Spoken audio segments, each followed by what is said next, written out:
Elon Musk की जो quotations है उसकी डेप्थ में चलेंगे और समझने की कोशिश करेंगे उनकी थॉट प्रोसेस क्या है।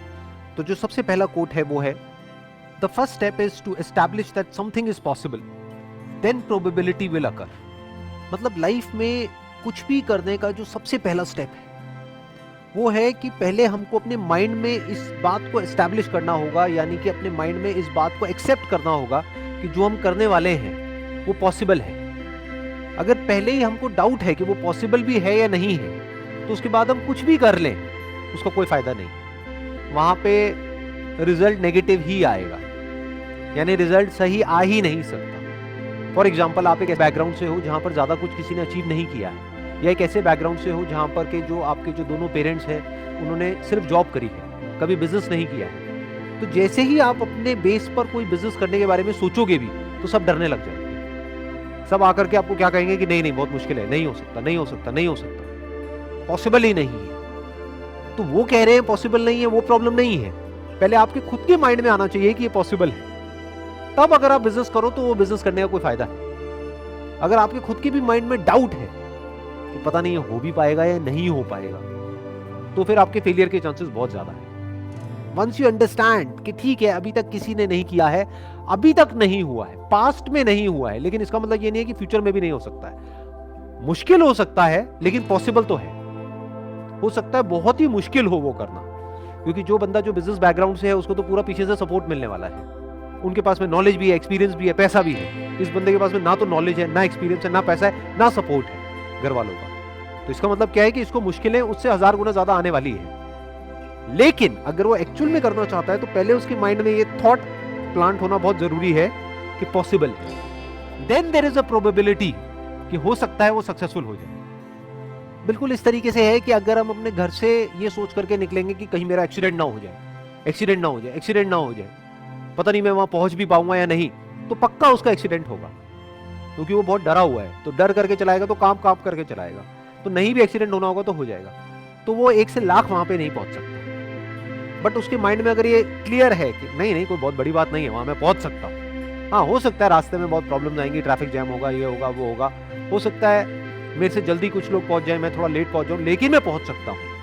वंस दैट इज क्लियर, अब अगर वो ड्राइव करे तो उसमें एटलीस्ट एक कॉन्फिडेंस होगा, और कोई प्रॉब्लम आई तो और अच्छे से कॉन्फिडेंस से उसको फेस कर पाए।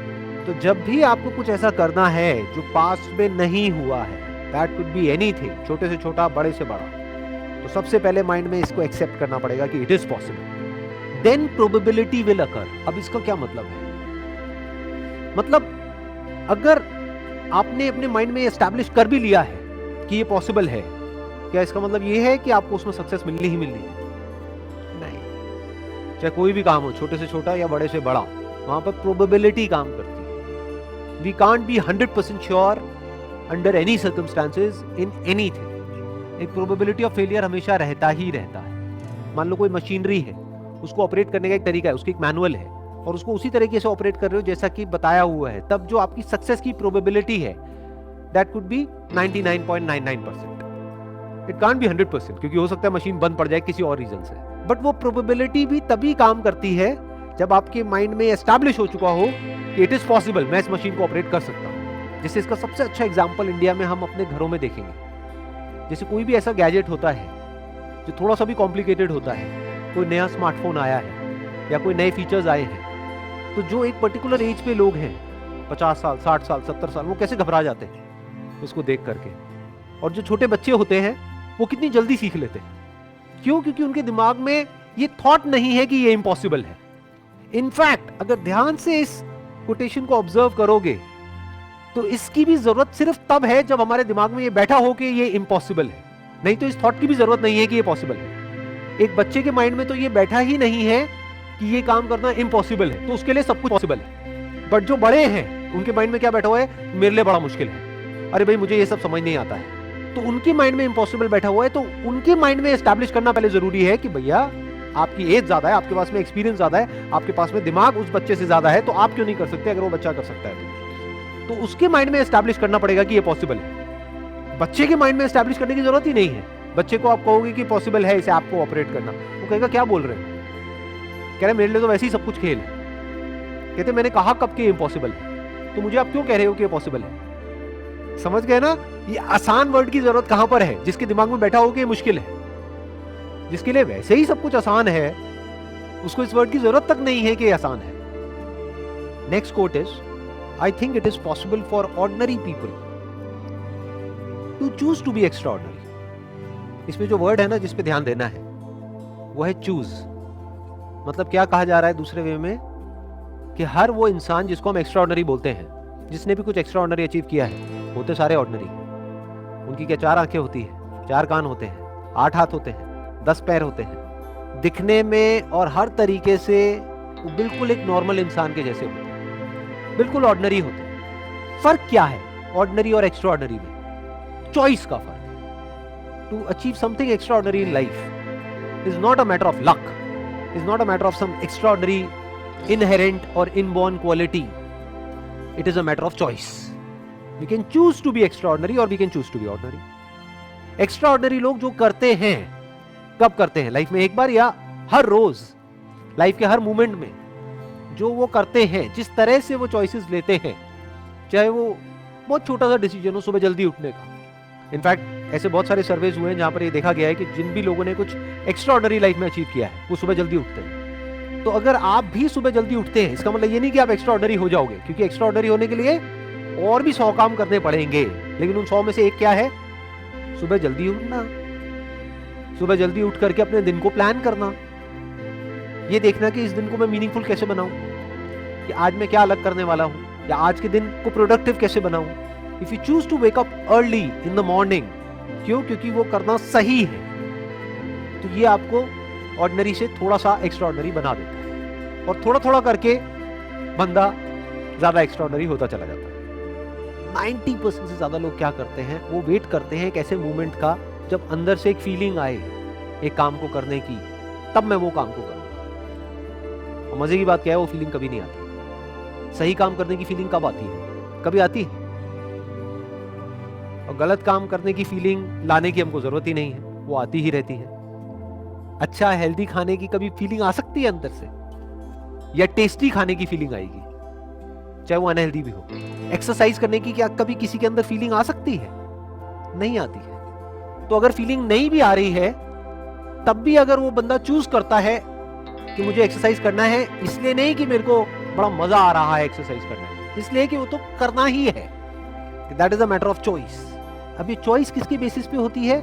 2 बेसिस पे हो सकती है। एक, जो आपकी फीलिंग्स है, इमोशंस है, उसके बेस पे, जो आपको आगे नहीं बढ़ने देगा, किसी हालत में आपको आपके कंफर्ट जोन से बाहर नहीं निकलने देगा। दूसरा हो सकता है आपकी विल पावर के बेस पे। मतलब अगर दूसरे वे में बोला जाए कि अगर आप लाइफ में एक्चुअल में एक्स्ट्राऑर्डिनरी बनना चाहते हो या कुछ एक्स्ट्राऑर्डिनरी करना चाहते हो, तो आपकी विल पावर बहुत स्ट्रांग होनी चाहिए। इच्छा शक्ति, कि मेरी फीलिंग्स ये कह रही है मत कर, लेकिन मेरी इच्छा है इसको करने की, तो उस इच्छा में इतनी शक्ति होनी चाहिए कि वो हावी हो जाए आपकी सारे के सारे डर के ऊपर, कि उस डर के बावजूद भी आप वो कर पाओ।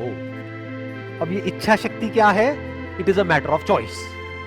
आपके ऊपर है, आप अपनी इच्छा को कितनी शक्ति दे सकते हैं। ये भी तो एक चॉइस ही है ना, कि आपकी इच्छा में कितनी शक्ति है। अपने आप में किसी की इच्छा में कोई शक्ति नहीं होती, और जो भी आप करना चाहते हो, जो भी आपका डिजायर है, अगर उसको आप स्ट्रॉन्ग करते चले जाओ, करते चले जाओ, करते चले जाओ, करते चले जाओ, यानी कि अगर आपका डिजायर स्ट्रॉन्ग है आपकी फीलिंग से, तो आप उस काम को कर जाओ। तब आप कुछ ऐसे डिसीजंस ले सकते हो कि आगे जाकर के कुछ एक्स्ट्राऑर्डिनरी कर सकते हो। Next quote is, when something is important enough you do it even if the odds are not in your favour. जब कोई काम करना बहुत ही जरूरी होता है, तब आप वो काम करते हो। यहां ये नहीं कहा जा रहा कि तब आपको वो काम करना चाहिए, ये कहा जा रहा है कि यू डू इट, तब आप वो काम कर देते हो, even if the odds are not in your favour. मतलब कि आपको पता है कि आपके सक्सेसफुल होने के चांसेस बहुत कम है उसके अंदर, फिर भी आप वो काम करते हो, फिर भी आप रिस्क लेते हो। मतलब आपको पता है कि उसमें बहुत रिस्क है, फिर भी आप करते हो। कब करते हो? जब आपको पता होता है कि समथिंग इज इंपॉर्टेंट इनफ, कि करना बहुत ही जरूरी है। फॉर एग्जाम्पल, आप किसी जंगल में खो गए हो और प्यास से तड़प रहे हो, तो वहां पर क्या करोगे? वहां पर बैठ करके एक्सक्यूजेस दोगे कि यहाँ पे पानी नहीं है? क्या करोगे वहां पर? किसी भी तरह से पानी को ढूंढने की कोशिश करोगे, जबकि चांसेस बहुत कम है कि आपको पानी मिल पाएगा वहां पर, क्योंकि आप जंगल में खो चुके हो, आपको रास्ता नहीं पता है, लेकिन फिर भी मरते दम तक कोशिश करते रहोगे। क्यों? क्योंकि प्यास बहुत बड़ी है। क्यों? क्योंकि प्यास एक्चुअल में है, रियल है, कोई इमेजिनरी नहीं है। दोनों में बड़ा फर्क होता है। जैसे ज्यादातर मेरे सेशंस में एक क्वेश्चन है जो बड़ा कॉमन है। लोग पूछते हैं कि सर जब आपकी वीडियो देखते हैं तो बड़े चार्ज अप हो जाते हैं, मोटिवेट हो जाते हैं, बाद में बैक टू नॉर्मल लाइफ, ऐसा क्यों होता है? ऐसा इसलिए होता है क्योंकि तुम्हारे अंदर प्यास ही नहीं है। कड़वा है लेकिन सच है। तुम्हें कुछ एक्चुअल में करने की जरूरत ही नहीं है। तुम्हें बैठे बैठे तुम्हारे माँ बाप खिला रहे हैं, इसलिए वो मोटिवेशन टेम्पररी है। एक्चुअल में आपके अंदर से डिजायर नहीं आ रहा है, एक्चुअल में कोई जरूरत नहीं है, बस मेरी वीडियो देखी और चार्ज अप हो गए। टेम्पररी है, कुछ देर के लिए हो गए, एक्चुअल में तो प्यास है ही नहीं। तो वही यहां पे कहा जा रहा है, when something is important enough, कि जब कोई काम करना बहुत जरूरी होता है, बहुत मतलब बहुत जरूरी होता है, मतलब डू और डाई वाली सिचुएशन होती है, तब आप वो काम करते हो बावजूद इसके कि आपको पता है कि मेरे सक्सेसफुल होने के चांसेस बहुत कम है, फिर भी आप अपनी कोशिश में कोई कमी नहीं छोड़ते। अगर इस कोट की कॉन्टेक्स्ट को हम समझने की कोशिश करेंगे ना, तो हमको इलॉन मस्क का जो भी बैकग्राउंड है उसको समझना पड़ेगा कि उन्होंने एग्जैक्टली क्या किया, कैसे कैसे काम करे। इनफैक्ट जो भी कुछ आज तक इन्होंने किया है, 8-10 अलग अलग तरह के बिजनेसेस करे हैं, वो सब ऑलमोस्ट नेक्स्ट टू इम्पॉसिबल थे। वहां पर सक्सेसफुल होने के चांसेस बहुत ही कम थे, और सिर्फ आज तक जो किया वो ही नहीं, अभी भी जो कर रहे हैं उसमें सक्सेसफुल होने के चांसेस बहुत ही कम है, लेकिन फिर भी he is going for it. क्यों? क्योंकि वो करना जरूरी है। किसके लिए जरूरी है? इलॉन मस्क के लिए खुद के लिए जरूरी नहीं है, क्योंकि he is already a billionaire. Humanity के लिए जरूरी है। फॉर एग्जांपल इलेक्ट्रिक कार्स या फिर एनर्जी एफिशिएंट कार्स, ये बनानी बहुत जरूरी है ताकि पोल्यूशन कम हो, ताकि ग्लोबल वार्मिंग का हम सोल्यूशन निकाल सके। तो ये करना जरूरी है। तो अब ये करने के लिए चाहे कितनी भी मुश्किलें आ जाए, कितने भी फेलियर्स आ जाए, कितनी भी प्रॉब्लम्स आ जाए, करना है तो करना है। इनफैक्ट जो भी उन्होंने आज तक लाइफ में किया है, हर एक फील्ड के अंदर बिल्कुल एक ब्रेकिंग पॉइंट तक पहुंचे हैं। यानी कि पहली बार जब वो कार बनाई तो सोचा था कि कॉस्ट आएगी अराउंड $50,000 के आसपास में, कॉस्ट आई $1 लाख। फिर दूसरी बार बनाई, फिर कॉस्ट थोड़ी कम हुई, फिर कम हुई, फिर कम हुई, फिर कम हुई, फाइनली जाकर के उनको सक्सेस मिली। और अब जाकर के उनकी कार्स बिकनी शुरू हुई पिछले कुछ सालों से। जहां सारे लोग बोल रहे थे कि नहीं कुछ नहीं हो पाएगा, नहीं कर पाएगा, नहीं कर पाएगा, नहीं हो पाएगा, then also he did it. और एक बार नहीं, 2 बार नहीं, अलग अलग फील्ड्स में कई बार इन्होंने ऐसे ऐसे काम करे हैं जो करना ऑलमोस्ट नेक्स्ट टू इम्पॉसिबल था, फिर भी किया। क्यों? क्योंकि वो करना जरूरी था। तो 3 चीजें हैं जो यहां पर हमको आगे लाइफ में ले जा सकती है। पहला, या तो आपकी एक्चुअल में कोई नीड, वो नीड आपको भगाएगी, वो नीड आपसे ऐसे ऐसे काम करवाएगी। जैसे मैंने भी जंगल वाला एग्जांपल दिया था कि जहां पे एक्चुअल में प्यास है, तो अब उसके लिए आप किसी भी हद तक जा सकते हो, कुछ भी कर सकते हो। तो या तो एक्चुअल में नीड हो, या फिर अपनी लाइफ के अंदर ही आपको कोई ऐसा मीनिंग मिल गया है, कोई ऐसा पर्पस मिल गया है, कोई जीने की ऐसी वजह मिल गई है जो आपको भगा रही है। या फिर अगर आप इस लेवल से भी आगे आ गए तो अब आपको क्या चाहिए? आपको एक ऐसा मीनिंग चाहिए जो हो सकता है आपके लिए मीनिंगफुल ना हो, लेकिन सबके लिए मीनिंगफुल।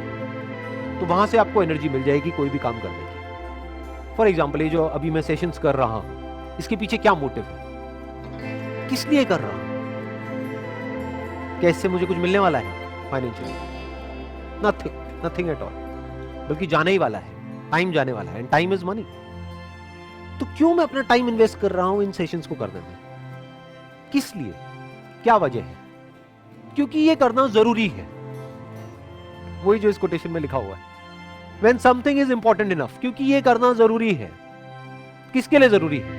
मेरे लिए नहीं है। मुझे तो जो करना था लाइफ में वो मैं कर चुका हूं। किसके लिए जरूरी है? जो आने वाली जनरेशन है उसके लिए जरूरी है। जो उनकी थॉट प्रोसेस है उसको एक सही डायरेक्शन दी जाए, ये जरूरी है। हो सकता है मैं इसमें सक्सेसफुल नहीं हो पाऊं,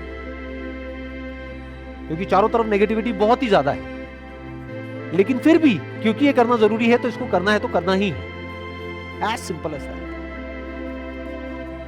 जब कोई काम करना बहुत जरूरी होता है तो ये नहीं सोचा जाता है कि मेरे करने से क्या होगा, करना है तो करना है। ये थॉट वहां पर चल रहा होता है, यहां से एनर्जी मिलती है, फिर वो एनर्जी पूरे फ्लो के साथ में बाहर आती है। और जब इतनी ज्यादा एनर्जी के साथ में हम कोई भी काम करते हैं तो उसमें सक्सेस मिलती ही मिलती है। फिर वो काम एक अलग लेवल पे चला जाता है।